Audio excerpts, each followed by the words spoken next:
Selamat pagi saudara, kita berjumpa kembali dan firman Tuhan pagi hari ini terambil dari Matius pasal yang kelima. Injil Matius pasal yang kelima ayat yang ke-13 mulai. Judul perikopnya adalah garam dunia dan terang dunia. Injil Matius 5 ayat yang ke-13 mulai.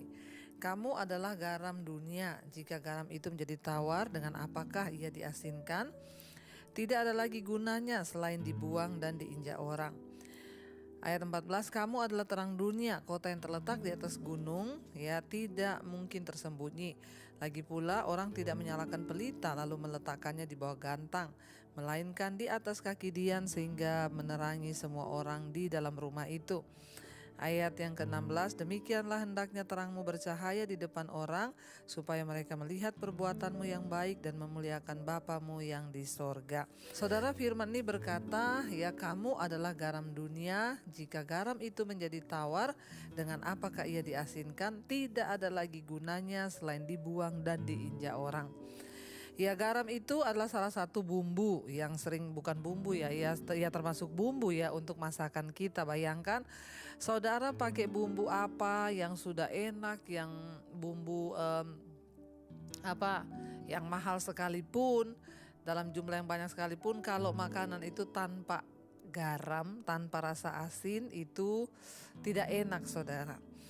Ya, demikian juga dengan hidup kita ini sebagai orang percaya. Mau kita ngomong kita Kristen, mau kita pendeta sekalipun, mau kita aktivis di gereja sekalipun, kalau hidup kita ini tidak bisa bermanfaat dan dirasakan oleh orang lain, maka juga percuma. Ya, itu tidak akan berdampak.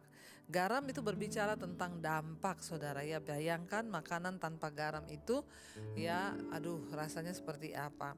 Dan dikatakan di sini, kamu adalah terang garam dunia. Jika garam itu menjadi tawar, dengan apakah ia diasinkan? Ya, namanya juga garam, sumber yang asin. Kalau garam itu sudah tawar, ya dengan apa lagi dia diasinkan? Ya pasti tidak bisa saudara. Apalagi yang bisa mengasinkan garam? Tidak ada lagi gunanya selain dibuang dan diinjak orang. Ini ayat sebenarnya keras saudara. Kalau hidup kita sebagai orang Kristen tidak berdampak, maka hidup ini tidak ada guna selain dibuang dan diinjak orang. Maka saya selalu berkata, saudara, mari kita ini berdampak ya, supaya itu menjadi sebuah alasan Tuhan itu mempertahankan kita ya di bumi ini, karena kita ini masih bisa berdampak. Ya, jika satu bumbu itu tidak ada rasanya, maka tidak ada guna tuh bumbu itu. Ya, garam yang saudara coba bayangkan, kita beli garam terus orangnya bilang, "Bu, ini garam tapi garamnya nggak asin loh." Lah buat apa saya mau beli garam kalau garamnya nggak asin? Ya, nggak ada guna. Ya, orang Kristen tidak akan berguna apa-apa, tidak akan berdampak apa-apa kalau kita ini hidupnya tidak mempengaruhi ya orang-orang di sekeliling kita. Biarlah lewat hidup kita ya, orang itu melihat ada Yesus saudara, lewat perilaku kita ya, lewat dimanapun kita berada, di kantor, di rumah, biar orang melihat Yesus dalam diri kita. Orang melihat, wah dia benar-benar pelaku firman Tuhan, wah dia benar-benar orang yang berdampak ya.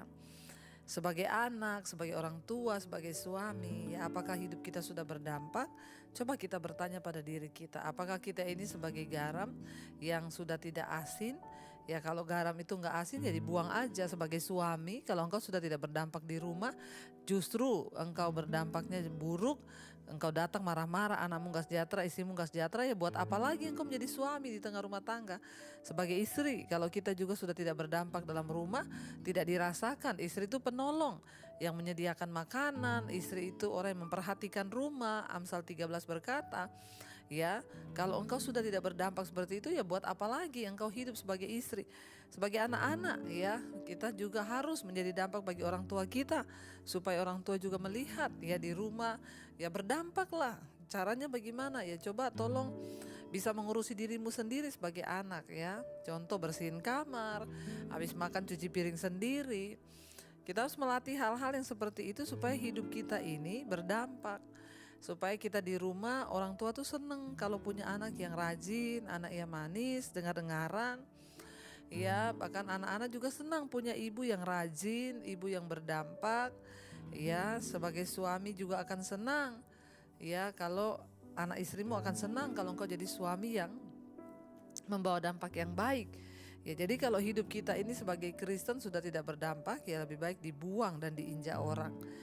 Ya, kamu adalah terang dunia, kota yang terletak di atas gunung itu tidak mungkin tersembunyi, kata firman Tuhan, pasti terlihat. Jadi hidup kita ini terlihat, kita tidak bisa menyembunyikan buah-buah roh dalam hidup kita. Ya, ketika kita ini menjadi dampak, menjadi terang, maka tidak bisa ditutupi. Orang akan melihat hidup kita dan berkata, wow, hidupnya itu benar-benar ya jadi dampak. Jadi hati-hati saudara ya, supaya kita ini ya jangan sampai ya hidup kita ini justru tidak terlihat, tidak berdampak. Jika kita sungguh-sungguh hidup bagi Kristus, maka kita tuh pasti akan bersinar seperti pelita. Kita membantu orang yang lemah, kita menolong orang yang lemah, kita ya mendoakan orang yang sudah ya tidak berdaya. Di lingkungan kita, nggak usah bicara yang jauh-jauh, di sekeliling kita yang kita jumpai, yang kita temui. Ya, jangan sampai kita membiarkan dosa itu meredupkan terang. Apa yang membuat terang itu redup? Ya dosa, kegelapan gak bisa bersatu dengan terang. Waktu kita hidup dalam firman, hidup kita terang.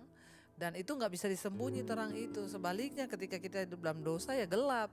Ya, hidup kita tidak terlihat, tidak berdampak. Yesus bilang kamu adalah terang dunia ya. Orang itu menyalakan pelita, ditaruh di tempat di atas supaya bisa menerangi hidup orang lain.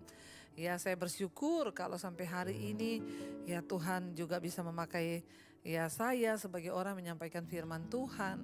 Ya, lewat dampak firman Tuhan yang dialami banyak orang, mereka datang berkata kami berubah, kami bertobat ya. Itu benar-benar anugerah karena saya mau. Ya, dari awal saya bertobat, saya berkata Tuhan pakai hidupku untuk saya juga bisa menceritakan apa yang Yesus lakukan dalam hidup saya, pertobatan yang saya alami. Ya, saya juga berdoa bagi setiap saudara agar hidup saudara juga menjadi dampak. Awalnya bagaimana saudara? Berdoa bilang Tuhan aku mau menjadi dampak. Aku mau bertobat biar aku menjadi terang. Sehingga terang itu bercahaya depan semua orang.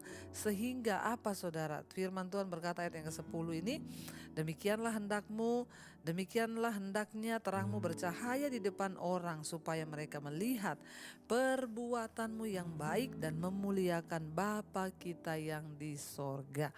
Biarlah senantiasa kita ini terus ya ada dalam perkenanan Tuhan, supaya hidup kita memuliakan Tuhan, supaya orang melihat dan memuliakan Bapa kita yang ada di sorga.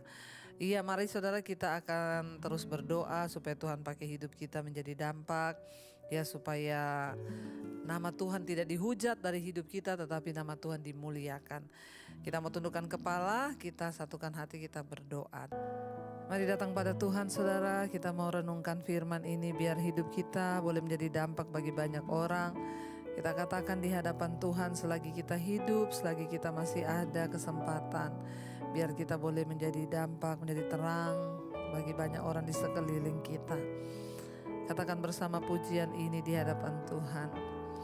Oh Tuhan, pakailah hidupku selagi aku masih kuat.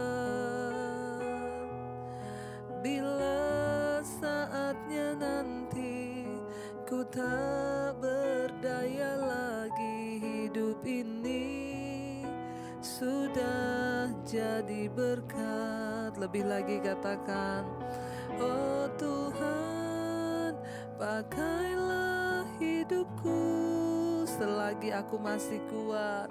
Lagi aku masih kuat. Bila saatnya nanti Tuhan, bila saatnya nanti ku tak berdaya lagi, hidup ini sudah jadi berkat.